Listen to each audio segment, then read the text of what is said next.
લક્ષ્ય ન્યૂઝ, એક નજર, એક લક્ષ્ય.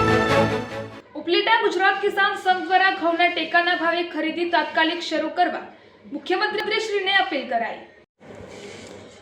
ગુજરાત સરકાર દ્વારા ખેડૂતોના ઘઉંના ટેકાના ભાવે ₹517 ખરીદી કરવાની જાહેરાત કરી હતી. આ જાહેરાત કર્યાને 1 મહિના જેવો સમયગાળો વીતવા છતાં હજુ ઘઉંના ટેકાના ભાવમાં ખરીદી કરવા માટે સરકાર દ્વારા ખરીદી કેન્દ્રો શરૂ કરવામાં આવ્યા નથી, જેને લઈને ઉપલેટા તાલુકાના ખેડૂતો પોતાના ઘઉં ખૂબ નીચા ભાવે વેચવા મજબૂર બન્યા છે. જેને લઈને આજરોજ ખેડૂતોને ₹100 થી 125 સુધીની નુકસાની ભોગવવાનો વારો આવ્યો છે. જેને લઈને આજરોજ ઉપલેટામાં ગુજરાત કિસાન સભા અને ખેડૂતોએ ગુજરાતના મુખ્યમંત્રીને સંબોધીને ઉપલેટા મામલતદાર ખાતે દેખાવ કરી આવેદનપત્ર પાઠવી સરકાર દ્વારા તાત્કાલિક અસરથી ખેડૂતોના ઘઉંની ટેકાના ભાવે ખરીદી કેન્દ્ર શરૂ કરવા અને ખેડૂતોએ ભોગવેલી નુકસાની અંગે પણ મણ દીઠ ₹125 સહાય બોનસ ચૂકવવા રજૂઆત કરી હતી. રિપોર્ટર અર્શીભાઈ આહિર, ઉપલેટા. મારું નામ દયાભાઈ ગજેરા, ગુજરાત કિસાન સભાનો રાજ્ય પ્રમુખ છું. આજે ખેડૂતોનું વેદનાપત્ર મુખ્યમંત્રીને સંબોધન કરીને આપીએ છીએ.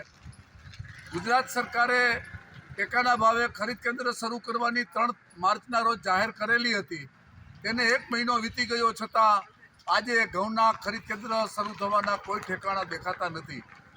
ખેડૂતો જરૂરિયાત મુજબ અને માથે માવઠાના ડાંગ અને જાનવરોથી બચાવવા પોતે એન પ્રકારે ખેડૂતો પોતાના ઘઉં ખુલ્લા બજારમાં વેચી રહ્યા છે અને મણ દીઠ ₹100થી માંડીને ₹125 જેવી નુકસાની આજે કરી રહ્યા છીએ.